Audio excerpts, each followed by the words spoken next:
Hello friends, मैं वीरेंद्र कुमार। तो हम लोग कक्षा 9 की गणित पढ़ रहे थे, जिसमें से हम लोगों ने नंबर सिस्टम पहला अध्याय पढ़ रहे थे। तो एक्सरसाइज 1.3 में क्वेश्चन नंबर जो 3 हो गया था P/Q की रूम बदलना, वो पूरा हम लोगों ने कंप्लीट कर लिया था। तो जो आज क्वेश्चन नंबर आएगा, जो क्वेश्चन नंबर 4 क्वेश्चन नंबर 4 जो दिया है 0.999 बार बता रहा है। 0.99 बार को P/Q के रूम में बदलिए, और बदलने के बाद क्या हम आश्चर्यचकित हैं। तो ठीक है, सबसे पहले इसे हम P/Q के रूम में बदल लेते हैं। x बराबर 0.999 बार, समीकरण एक हो गई। अब देखो, इसमें केवल एक डिजिट, कितना 1 डिजिट रिपीट हो रहा है। केवल एक डिजिट, वो भी कौन सा, केवल 9, केवल 9 ही बार बार रिपीट हो रहा है। तो जब केवल एक अंक डिजिट हो रहा है, रिपीट हो रहा है, तो एक जीरो वाला मतलब कि एक 10 से गुणा करेंगे। किससे गुणा करेंगे? 10 से गुणा करने पर। किससे गुणा करने पर? 10 से।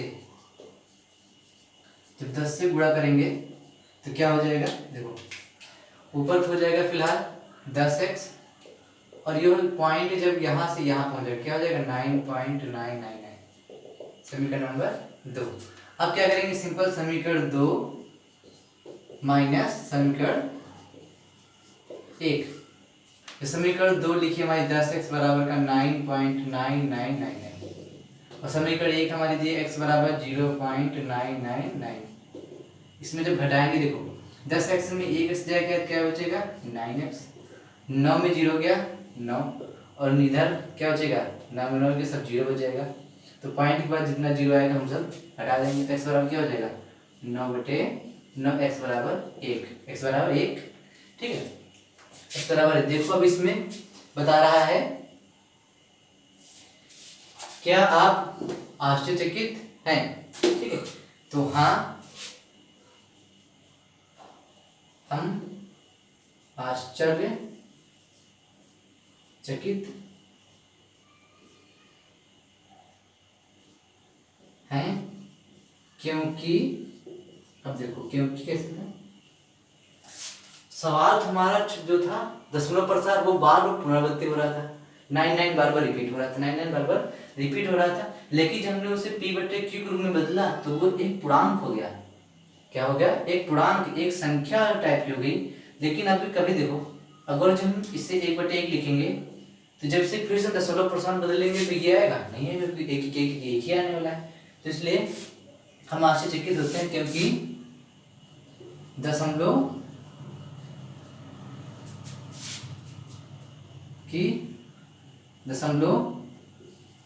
के बाद अंकों की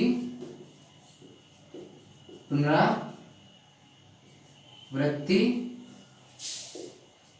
अनंत तक हो रही थी, परंतु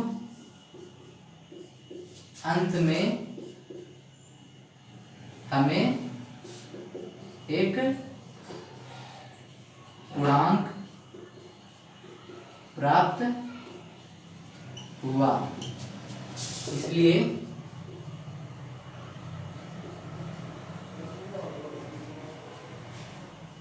हम आश्चर्यचकित हैं। ठीक है, इसके बाद क्वेश्चन हम देखें, क्वेश्चन नंबर 5।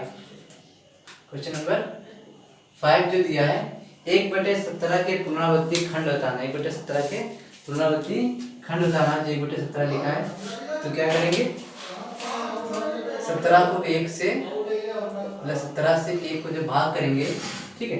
अब फिलहाल हम भाग तो करने वाले नहीं हैं।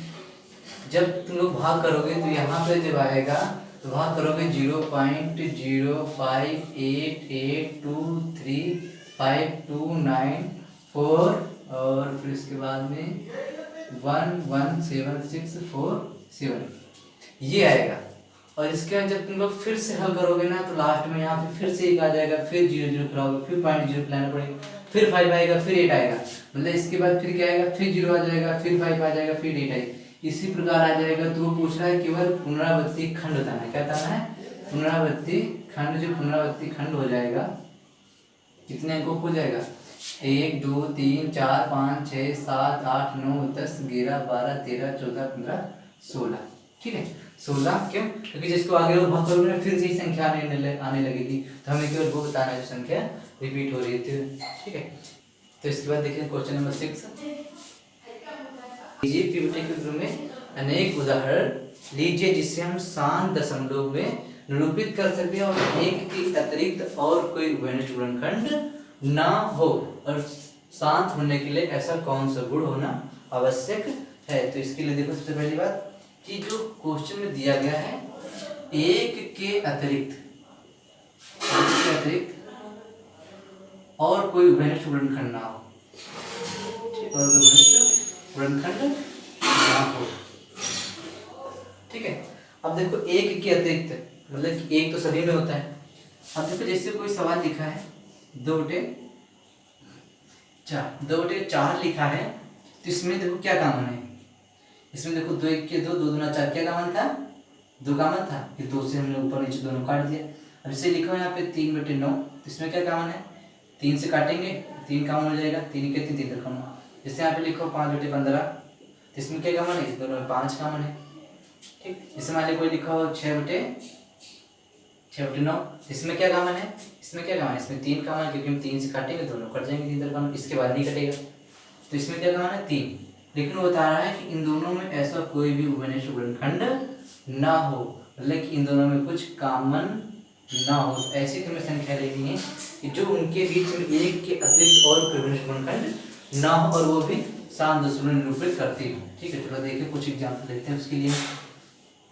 ठीक है इससे पहला एग्जाम्पल लिया हमने 2 बटे 5। ठीक है और इसे हमने ले लिया 3 बटे 10, 4 बटे 25 और 6 बटे 2। 6 बटे 2 मतलब 1 बटे 2 ले लो, 1 बटे 2। और इसके बाद ले लीजिए हम 4 बटे 10।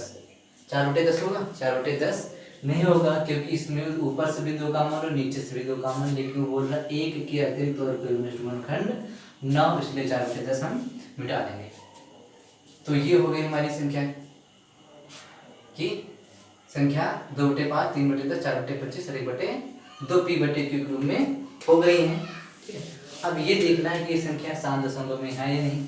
ठीक है तो 2 बटे 5 जो लिखा है, तो जब इसे भाग करोगे तो क्या आएगा 0.4, और ये 3 बटे 10 लिखा है इसे जब भाग करोगे तो क्या आएगा 0.3, और 4 बटे जो 25 लिखा है, ठीक है इसे जब भाग करोगे 25 तो 4 से जब भाग करोगे तो 0.00, यहाँ पे 400 हो गया, 25 को जब 4 से भाग करेंगे तो लगेगा पॉइंट निकला है 0, 25 सिक्के 25 बचे 15, यहाँ पे 15 चक्कर 150 क्या हो जाएगा 0.16, 0.16। जो अगला लिखा है 1/2 तो वो लिखा है 0.5। ठीक है ये सभी क्या है, ये सभी एक शांत निरूपण संख्या है। कैसी संख्या है, शांत निरूपित संख्याएं हैं। ठीक है तो शांत निरूपण शांत दशमलव प्रसार के लिए Q का आवश्यक गुण। ठीक है आवश्यक गुण देखो अब क्या, ऐसी हमने संख्या लिखी जो संख्या 2 से कट रही थी या तो 5 से कट रही थी। नीचे जो हमने लिया Q मतलब P ऊपर पता क्यों नीचे, ऐसी हमने संख्या लिखी है उसकी तो संख्या 2 से कट रही थी या 5 से कट रही या तो दोनों से कट रही थी। तो ऐसी संख्या जो होती है तो शांत दशमलव प्रसार के लिए Q का आवश्यक गुण 2 या 2 का गुणज या 5 गुणज या 2 इंटू 5 दोनों का गुणज होना चाहिए। ठीक है कि तो संख्या 2 का गुणज हो या 5 गुणज हो या फिर संख्या 2 और 5 दोनों का गुणज हो, तो ऐसी संख्या हमारी शांत दशमलव निरूपित करती है। तो जो अगला क्वेश्चन इसका क्वेश्चन नंबर जो दिया है क्वेश्चन नंबर 8, क्वेश्चन नंबर 1